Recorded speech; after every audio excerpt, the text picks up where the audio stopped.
Israel, the Holy Land, Jerusalem, Palestine, names and boundaries located on a stretch of land 8,600 square miles. Within it contains many of the most sacred sites to the Jewish, Muslim, and Christian communities. Many of the oldest cities reaching back thousands of years still stand through the rise and fall of empires and dynasties.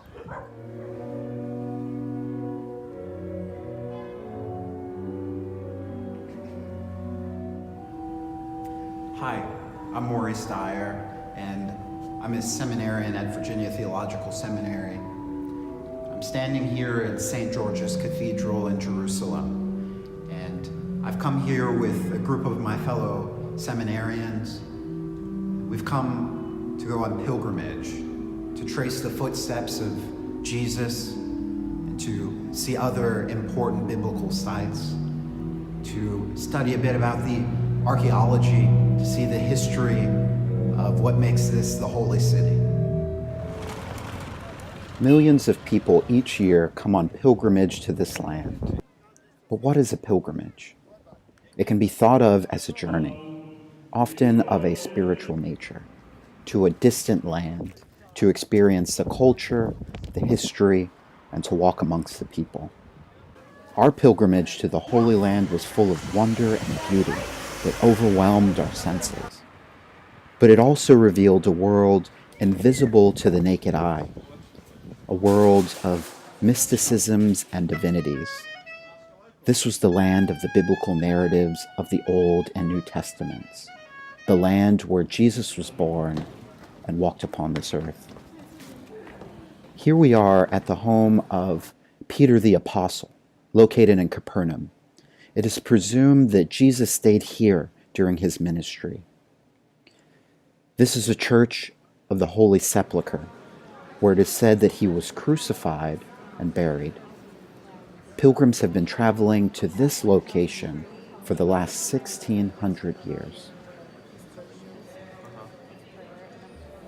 We're here at the Jordan River on the celebration of the baptism of Jesus, as well as the Armenian and Ethiopian church's celebration of Christmas.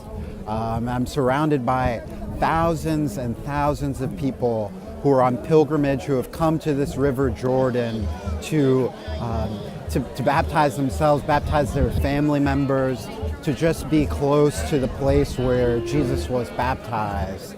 And it's absolutely a magical experience, deeply profound and moving. I'm just thankful to be here. Jesus walked the earth some 2,000 years ago. But there is a modern-day Israel with modern-day issues. Israel became a nation in 1949 following the Holocaust, World War II, and other wars with neighboring countries. In forming this new land boundary, other land boundaries had to shrink. New walls had to be built, and people were forced to live in confined spaces. Here we are walking through a Palestinian refugee camp.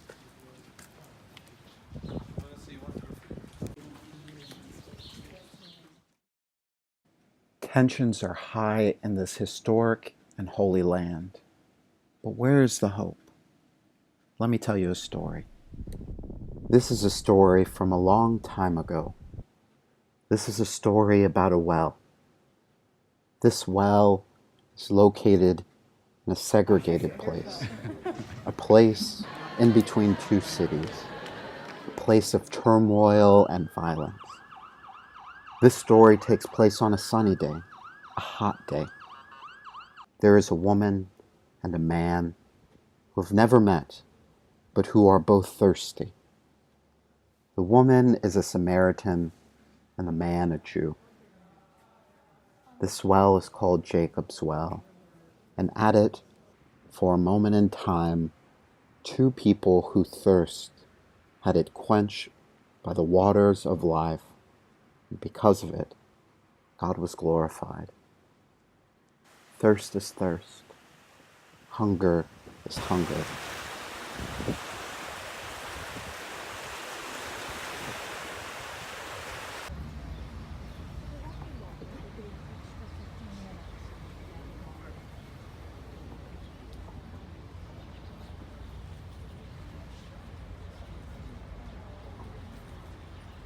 we're in the old city of Jericho, which is the oldest city in the world. It dates back to 10,000 BC. So this place that we're standing in is over 12,000 years old.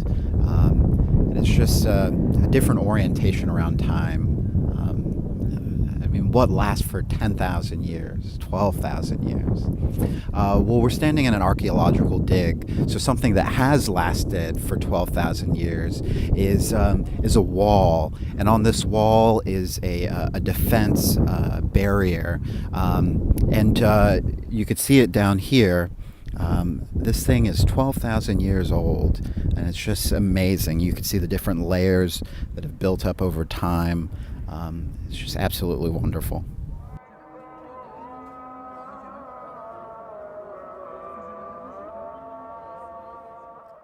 So I think the most profound thing that I've come in contact with, it's usually right next to a town name. It's a town name. It's called Tel, T-E-L. And what the Tel is a layering of one city on top of another. We walked to Jericho, and we saw over the centuries how cities were literally built on top of each other.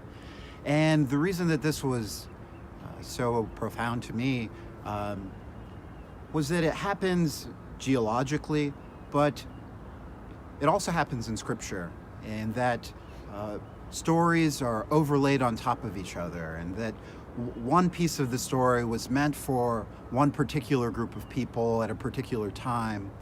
And so it's changing the way that I'm interacting with Scripture, and can't just stay at the surface level, keep it superficial. There's always more to discover and uncover.